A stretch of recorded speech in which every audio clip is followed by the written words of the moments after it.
फ़लस्तीनियों और इसराइल के बीच एक हफ्ते से भी ज़्यादा समय से खूनी संघर्ष जारी है।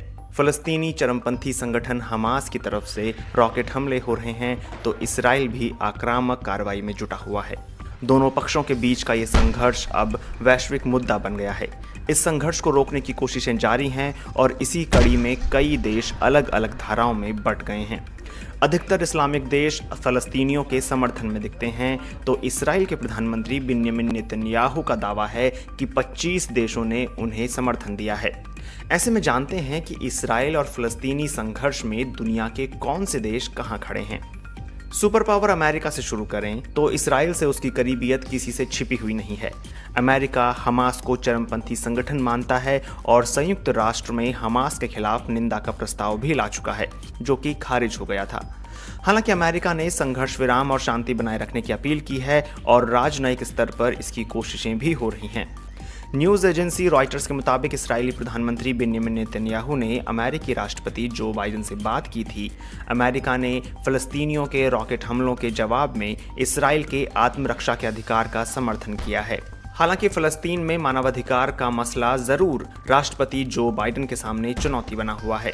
जो बाइडेन ने फ़लस्तीनी प्रशासन के प्रमुख महमूद अब्बास से भी फ़ोन पर बात की। यूरोपीय देश भी हमास को चरमपंथी संगठन मानते हैं और प्रमुख यूरोपीय देश ब्रिटेन, फ्रांस और जर्मनी ने इसराइल के प्रति समर्थन जाहिर किया है। ब्रिटेन की सरकार से इसराइल के हमलों का विरोध करने की मांग की जा रही है।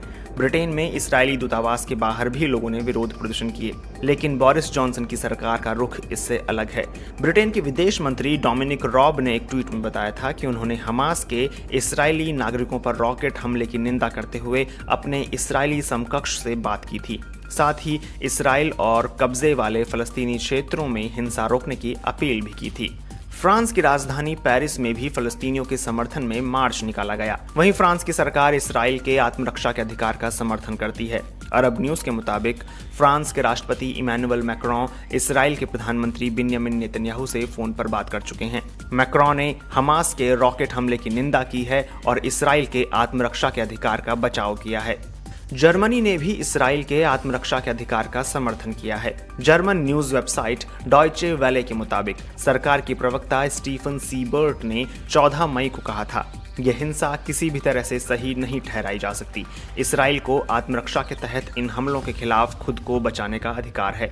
संयुक्त राष्ट्र सुरक्षा परिषद के स्थायी सदस्यों में अमेरिका, ब्रिटेन और फ्रांस तीनों शामिल हैं, जिनके पास वीटो पावर है। अगर सुरक्षा परिषद में इसराइल और फ़लस्तीन के मसले पर वीटो की ज़रूरत हुई तो इसराइल को फ़ायदा मिल सकता है। स्थायी सदस्यों में रूस और चीन भी शामिल हैं। इसके अलावा बिन्यामिन नेतन्याहू ने जिन 25 देशों को समर्थन देने के लिए धन्यवाद कहा है, उनमें Australia, Albania, Austria, Brazil, Canada, Colombia, Cyprus, Georgia, Hungary, Italy, Slovenia और यूक्रेन शामिल हैं। ऑस्ट्रेलिया के प्रधानमंत्री स्कॉट मॉरिसन ने दोनों पक्षों से संयम बनाए रखने की अपील की है। उन्होंने कहा कि भले ही इसराइल को अपनी आत्मरक्षा का अधिकार है, लेकिन फ़लस्तीनियों का भी सुरक्षित रहना ज़रूरी है। वहीं इस्लामिक देशों की बात करें तो उन्होंने इसराइल का कड़ा विरोध किया है और फ़लस्तीनी इलाके में हो रही हिंसा को रोकने की बात कही है। सऊदी अरब, तुर्की, ईरान, पाकिस्तान, कुवैत और खाड़ी के कई देशों ने इसराइल की खुलकर निंदा की है। सऊदी अरब के विदेश मंत्रालय ने यरूशलेम से फ़लस्तीनी परिवारों को निकालने की इसराइली योजना को खारिज कर दिया है। तुर्की के राष्ट्रपति रेसिप तैयप अर्दोआन ने इसराइल के खिलाफ कड़ा रुख अख्तियार किया है। अर्दोआन ने इसराइल को चेतावनी दी कि अगर पूरी दुनिया भी खामोश हो जाए तो भी तुर्की अपनी आवाज़ उठाता रहेगा। ईरान ने भी खुलकर फ़लस्तीनियों का समर्थन किया है। साथ ही संयुक्त राष्ट्र और इस्लामिक देशों से इसराइल को फ़लस्तीन पर हमले करने से रोकने की अपील की है। पाकिस्तान भी फ़लस्तीनियों पर हमले को लेकर इसराइल की खुलकर आलोचना कर रहा है। पाकिस्तान के प्रधानमंत्री इमरान खान ने फ़लस्तीन के समर्थन में ट्वीट भी किया था। वहीं संयुक्त अरब अमीरात ने भी यरूशलेम में हुई हिंसा की निंदा की है और कहा है कि इसराइल की सरकार को शांति कायम करने और हमले रोकने की जिम्मेदारी लेनी चाहिए। संयुक्त अरब अमीरात, बहरीन, मोरक्को और सूडान ने इसराइल के साथ समझौतों पर दस्तखत किए हैं। ये समझौते अब्राहम अकॉर्ड्स के नाम से मशहूर हुए हैं। इन हालात को अब्राहम अकॉर्ड्स का लिटमस टेस्ट भी माना जा रहा है। इराक के राष्ट्रपति बरहाम सालेह ने फ़लस्तीनियों के खिलाफ हमलों की निंदा की है और फ़लस्तीनियों के अधिकारों को प्राप्त करने के लिए उनके साथ एकजुटता दिखाई है। इसराइल के पड़ोसी देश जॉर्डन के राष्ट्रपति अब्दुल्ला का कहना है कि इस्राएली हमलों को रोकने के लिए गहन कूटनीतिक स्तर पर प्रयास हो रहे हैं। एक और पड़ोसी देश लेबनान के राष्ट्रपति माइकल आउन ने फ़लस्तीन के खिलाफ इसराइल के आक्रामक हमले में दखल देने के लिए अंतर्राष्ट्रीय समुदाय से अपील की है। इसराइल का पड़ोसी देश मिस्र दोनों पक्षों के बीच संघर्ष विराम की कोशिशों में लगा है।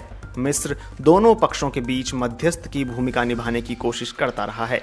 इस्लामिक देशों के संगठन ऑर्गेनाइजेशन ऑफ इस्लामिक कोऑपरेशन यानी OIC की इसी मसले पर आपात बैठक हो चुकी है, जिसमें फ़लस्तीनियों पर हमले के लिए इसराइल की आलोचना की गई। कुछ ऐसे भी देश हैं जो फ़लस्तीनियों और इसराइल किसी भी तरफ झुकाव नहीं दिखाना चाहते। उन्होंने या तो संतुलित राय जाहिर की है या मुद्दे का रुख किसी और दिशा में कर दिया है।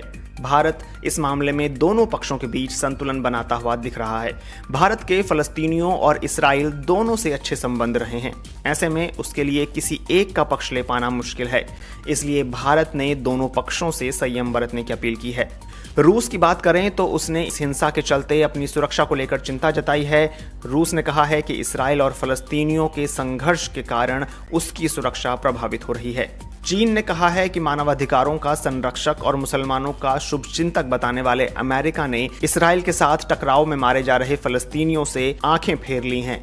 फ़लस्तीनियों को किस कदर युद्ध और आपदा की स्थिति में धकेल दिया गया है वो अमेरिका को दिखाई नहीं दे रहा। चीन ने कहा है कि अमेरिका को सिर्फ शिनजियांग के वीगर मुसलमानों की चिंता होती है।